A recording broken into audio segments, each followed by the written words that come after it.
What you want to say? I do.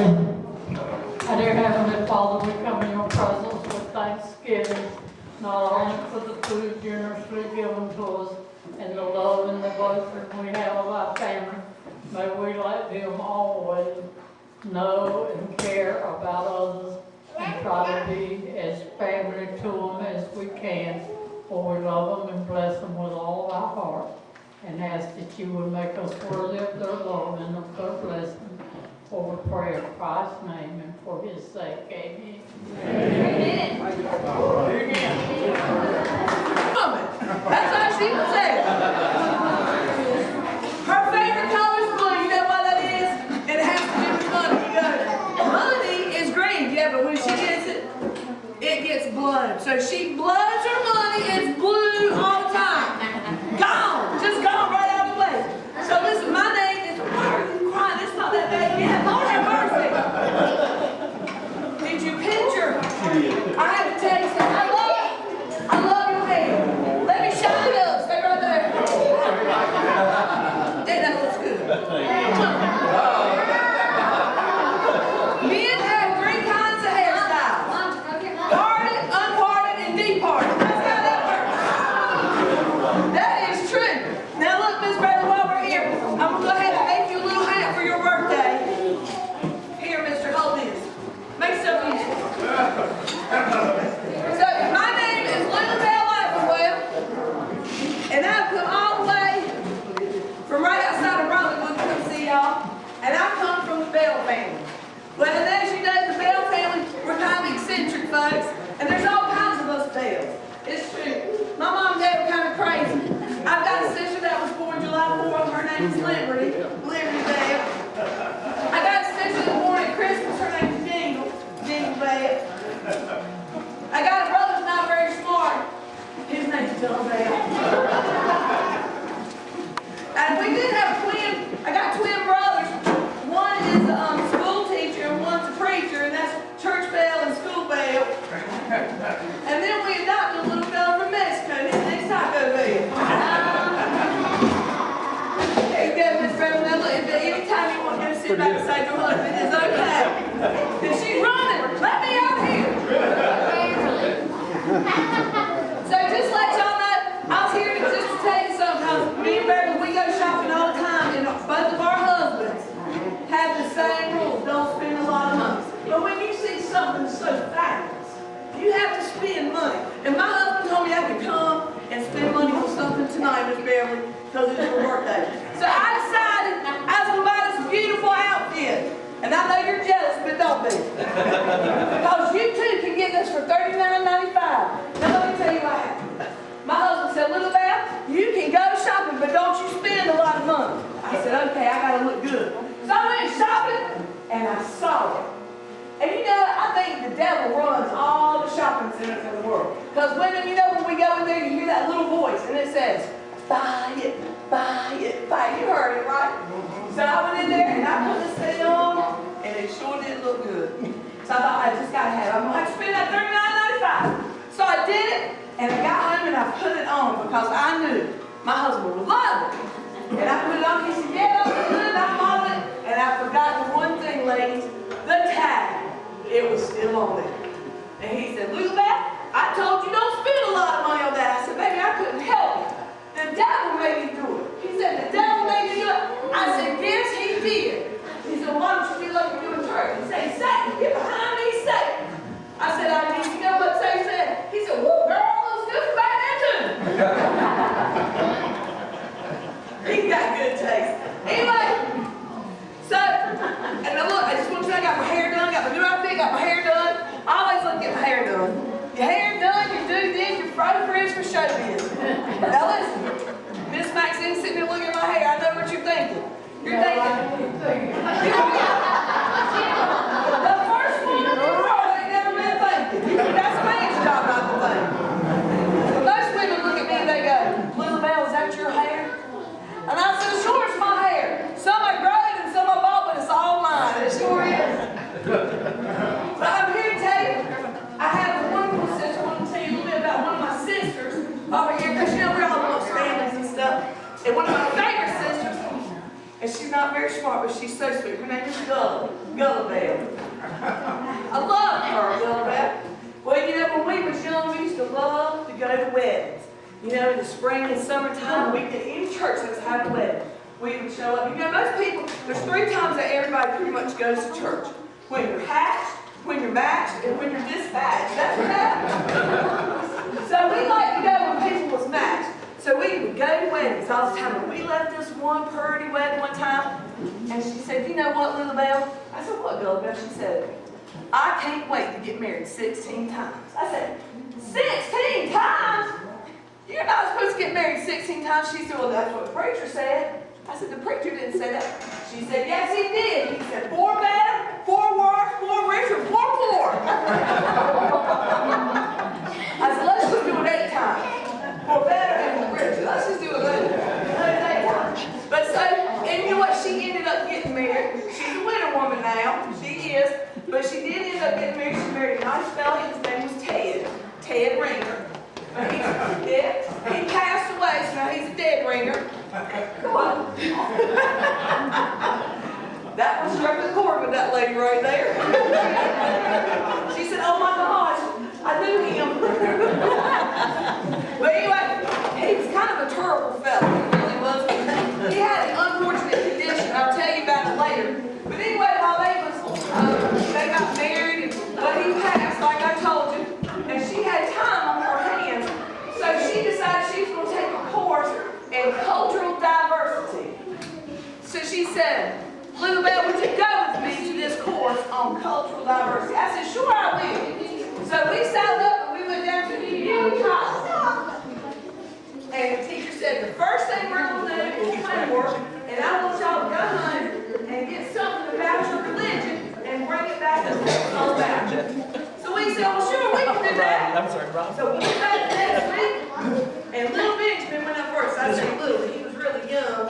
He's in his 30s. And Benjamin stood up and he said, my name is Benjamin, and I am Jewish, and I bought the Star of David. That was very interesting. And the next girl went, her name was Mary Catherine. She said, my name is Mary Catherine, and I'm Catholic, and I brought this here rosary. Well, then it was mine and Gulliver's turn. So we stood up, and said, I'm Lulu Belle, and this is Lulu Belle, and we're Baptists, so we bought a casserole. That's what we did. That was a favorite lesson. Everybody enjoyed it so much. But Lulu Belle, like I was telling you, Ted was not the nicest fella. He just was not the nicest fella. Well, he tried to teach Lulu Belle how to drive. It was hard. So finally he said, look, I've taught you enough. Go get in that car and see what you can do. So she said, okay. She called him in a panic. She said, Ted, you have to get out here. Someone has stole the steering wheel. They stole the brake. Stole the radio. And there was silence. And then she said, never mind, I got in the back seat. Never mind. Well, he wouldn't let her drive anymore for that little bit of problem. But I tell you, he tried to be nice. For their 15th anniversary, he decided to drive her to the Grand Canyon. Sure did. For their 16th anniversary, he went back and picked her up. That's what he did. He's not a very nice fella, I'm just telling you. But on their way back, he started feeling a little poorly. And he said, you better take him to the doctor. So he went to the doctor. The doctor said, I think you do have indigestion. He said, you know what? I've had this indigestion for almost 17 years. The doctor said, there's no food in the world you can have indigestion for 17 years. He said, I had wedding cake. That's what I had. Poor Lulu Belle. She just had a hard time. So he was feeling bad about being so ugly to her. And he knows we have this fancy little tea house up near where we live in Wake Forest. So Ted thought, you know what, I'm going to surprise her. You know, kind of how he wants to surprise you sometimes. Yeah, that's it. Kind of like here, you know, y'all fancy with your purple cups and everything. He's from Wake Forest. Who? I'm so sorry. Well, I'm going to look for you in that fancy tea house up there. What's your name? Your name is Sean Cassidy? Yeah. For real? Yeah.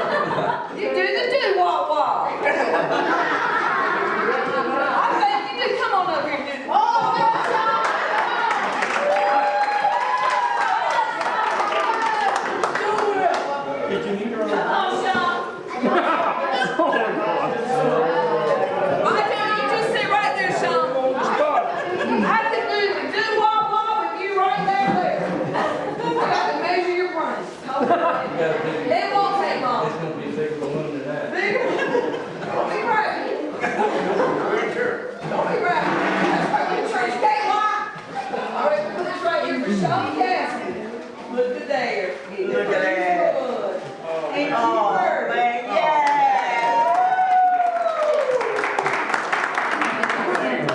So who are you if he's Sean Cassidy? I don't even know. That's as much as she said. She has no vision. She don't know who she is. Well, anyway, they know where those fancy tea houses is. So they was in there while they were fancy glasses and cups and drinking tea. And so one of the women said, Lulu Belle, will you pass the sugar? Oh, everybody just laughed. Oh, that's so cute. And so then one of the other little women there said, Lulu Belle, will you pass the honey? And so, oh, that was so cute. Well, Ted was trying. Bless his heart, he was trying. Hey, I like your overalls, mister. I got mine on. I fancy mine up there. I'm a little bit lace on. He said, I don't care. He was sleeping. What'd you wake him up for? A good country person knows you ain't giving you sleep for a minute. But anyway, Ted did not want to be outdone, so he looked around and he said, Lulu Belle, will you pass the tea bag? Well, that's just not nice. It takes her a while. You'll be telling it tomorrow, I promise. But anyway, he tried so hard, but he did have an unfortunate condition, I'm just telling you. So, Lulu Belle decided that if he wouldn't be interested in her world, she would be interested in his world. So you know what she did when they went home? He was sitting in front of his big flat screen TV. Love a big flat screen TV, I'm telling you. And she said, Ted, what are you doing? He said, I'm watching my big flat screen TV. And she said, what's on it? He said, dust. Well, that just hurt her feelings. She went into the kitchen. She thought, because I'm going to tell you, she's a world-renowned cake baker. Everybody knows her cakes are good. So she thought, you know what? I'm just going to go bake a cake. I don't need to deal with that. So she went running to the kitchen, a little bit of tears in her eyes. And she went to turn on the lights in the kitchen, and they went poof. She went out there and she said, Ted, I need your help. All the lights in the kitchen was just flooded right up. And he looked at her and he said, Lulu Belle, I'm sitting here trying to watch my big flat screen TV. I ain't got time to mess with your lights. Besides, does you see Sylvania written across my forehead? Oh, it just tore her up. She thought, you know what? I don't need lights. I just like him. So she went in there and lit him, and she went to turn on the oven. And when she went to turn on the oven, it went poof, and smoke was coming out. It would just blow right over. She thought, oh no. So she went in there and she said, Ted, please, I need your help. I have blown up the oven. He said, Lulu Belle, I'm sitting here trying to watch my big flat screen TV. I ain't got time to mess with your oven. Besides, does you see GE right up across my forehead? Oh, it tore up. She just went right out front and cried on the front stoop. Well, Ted couldn't stand it. He went out and he said, I'm going down to get me some chocolate, and I'll be back later on and the will coming back. He left. Pretty soon he got to thinking about it. He thought, you know, I was mean. And he came back, but he found Lulu Belle smiling and laughing and sitting on the front porch just having the best time. He said, Lulu Belle, I was coming to apologize. How could you come back out here? She said, let me tell you something. She said, that nice fellow Jim Bob down the way, he came up and asked me why I was crying, and I told him everything that had happened, and he said that he would fix everything, and I could give him a big flat screen TV or one of my famous cakes. And Ted said, well, what kind of cake did you bake? She said, don't you see Betty Parker written across my forehead? He's so crazy. So, bless his heart, he tried so hard. But, you know, he had that little condition I was telling you about. And, well, they would sit out on the front porch and rock some, you know, and she would try to be sweet to him because he kind of got crotchety and ornery, you know how men are when they're born. And they get worse. And they was sitting on the front porch and swinging, and she said, Ted, does you remember when we used to hold hands? And he was being sweet. He reached over, he held her hand. And she said, Ted, does you remember when you used to put your arm around me and snuggle real close? And he arm around her and he snuggled real close. And she said, Ted, does you remember when you used to lean over and nibble my ear? And Ted got up and started walking away. She said, Ted, where are you going? He said, I'm going to get my dishes. I'll be right back. Bless his heart. Then he got to where he just wanted to sit down and he tried to do some puzzles, you know, because he couldn't go out and work in the yard and everything he liked to do. So he started working on puzzles and he was frustrated this one time. He was trying to work that puzzle and she said, Ted, let me come and help you. He said, I don't need your help. He was just pushing little pieces around. She said, let me help you. He said, no, I don't need your help. And she said, well, what are you trying to fix? He said, well, I'm trying to make this thing a tiger. That's what it shows on the box. She didn't know her. Finally, he got so frustrated, he just left. So Lulu Belle went over there and she just took those frosted flakes and put them right back in that box. But I'm telling you, if they could have made a puzzle look like the tiger on that, that would have been great. I'm telling you. Anyway, I'm going to tell you about his unfortunate condition. So this is what happened. When Lulu Belle and Ted was 24 years old, they fell in love. They found out that their birthday was on the same day. So they decided they was going to get married on their 25th birthday. So they did. And it was perfect because they remembered every anniversary and every birthday the whole time. Well, when their 25th wedding anniversary came along, which was their 50th birthday, they went a-jumping. Well, some of y'all might call it a yard sale, but we call it jumping back hunting. That is fun. Well, they found this crazy, good-looking magic wing, and they took it home, and they started rubbing that thing and cleaning it up, and poof, a magic man popped out of that thing. He did. He popped right up, and he went to Lulu Belle, and he said, Lulu Belle, I am a magic man. I'm a genie, and I'm going to grant you a wish. Well, Lulu Belle's so sweet, and she loves everybody. She said, Magic Man, I would love to have an all-expense-paid trip around the world for me and my Ted. And poof, she had 2 all-expense-paid tickets and a wad of cash over here. She was so proud and happy what she did for her family. And so then that genie looked at Ted and said, Ted, it's yours. Magic Man will give you a wish. And Ted said, I'd like to be married to a woman 30 years younger than me. And poof, he's 80 years old. And that's on account of his unfortunate condition while he's gone so fast. So anyway, right now, I would like to work a feat of greatness with you. Come right up here, Miss Beverly. Miss Beverly and I have been working together. I know you don't know this, but it's true. Telepathetic communications. Telepathic. We've been here, do like, I see a name coming up. Let me see. Debbie. Is Debbie in the house? Come on up here, Debbie. Where did Debbie go? No, she's here. Debbie. Yeah, Debbie. Woo! All right, Debbie, stay right here. The next time I see, let me see, do it again. Melinda in the house. Here I am. Come on, Melinda, put us on the way. Stay right over here. I got to measure your brains too. Sean Cassidy over there has a bag. All right. That's right here. Got to measure your brains. Look at this updo you got going on, child. Look at that. I'll make that out of your fine. I'll make it a little bit bigger. There we go.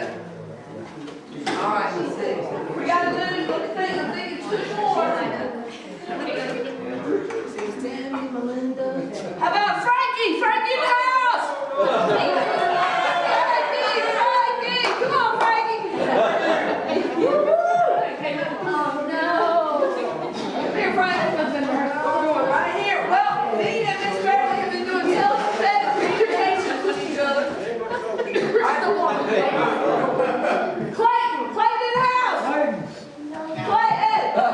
Clayton!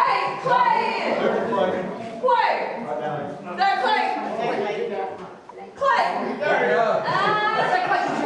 Clayton Jr. Clayton, you can come too. Right, Clayton Jr., come on.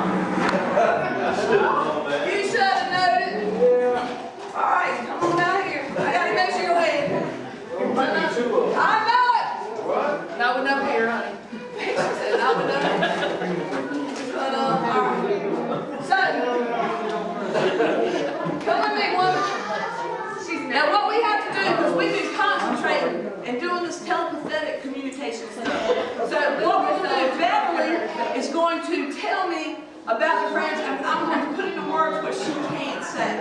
All right, we'll start with you. All right, put your hand right on her head like this. Here, you here, and you there. You can do your vertical too. There you go. Okay. Here's something. All right, here's what I got. Beverly wanted me to tell all of y'all about Debbie. That she is 10-gallon crazy in a 5-gallon bucket. That she is, hold on. Beverly likes to call her Google because this woman knows everything. Oh wait, because this woman thinks she knows everything. And one more. Oh, and Beverly likes to call her candy bar because she's half sweet and half nuts. Just to let you know. Thank you so much for your big hand. All right, Miss Beverly, ready? Let's do that telepathic communication stuff. Here we go, ready? All right, this is Melinda. Everybody concentrate. Here's what she says about Melinda. Melinda, she says, she doesn't know exactly what's wrong with you, but it's hard to spell. And she says that your family is 1/10 short of being a full-blown circus. That's what she said. All right, let's see what we're going to do next. I think we're doing Frankie. Come on, Frankie. All right, Beverly, put your hands on the table. We got to concentrate. I'm going to tell you what Beverly's been thinking about these people. These are important people. All y'all are important, but she wants you to know about these people. This is Frankie. Frankie has a smartphone. Wait a minute. Frankie has a smartphone because opposites attract. Wait a minute. Beverly says she would tell you something else, but you wouldn't understand. Okay. All right. Clayton, come on up, Clayton. All right. Come on there. You ready? Clayton. Oh, Clayton's her brother. I feel it. I hear it coming through. We're concentrating. She says that you're not totally useless. That's what she said. She said you can be used as a bad example. There you go. Now, wait a minute, I see the words you're sending me. Dark. The girls talk about him, they say something about dark and handsome. Oh, when it's dark, you're handsome.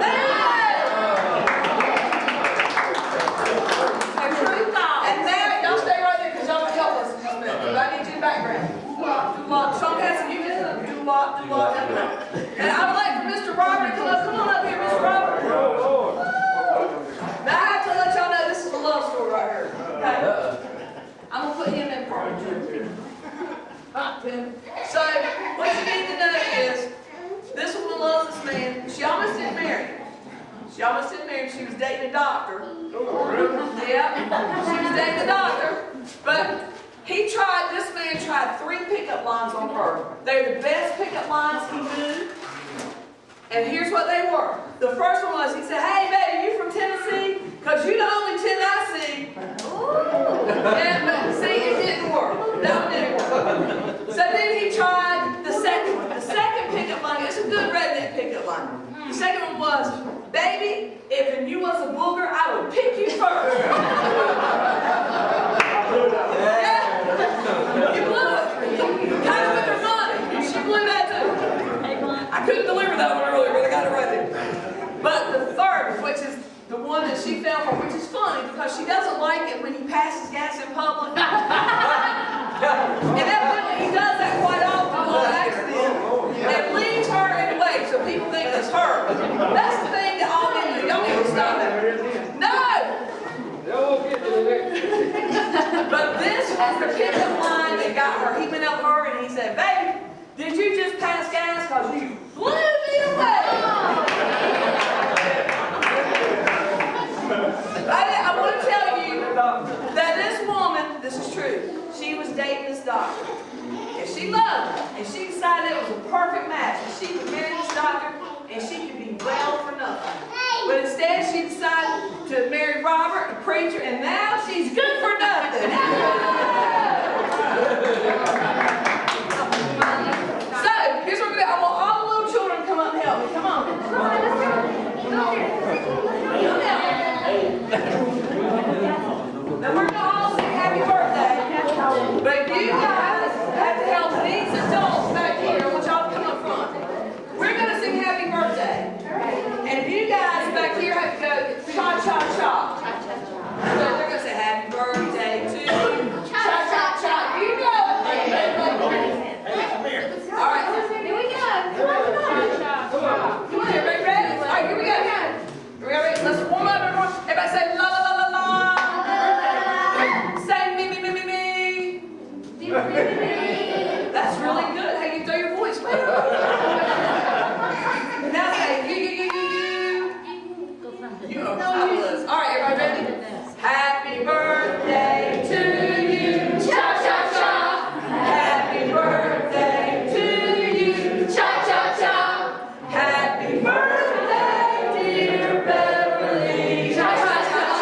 And when you get to be 50, there's a couple things you gotta test. And one is your IQ. So this is the 50-year-old IQ test. There's letters on here. I'm gonna let her read these out loud. All right, go ahead, Miss Beverly. Read them out loud. Go ahead. I like you. I like you too.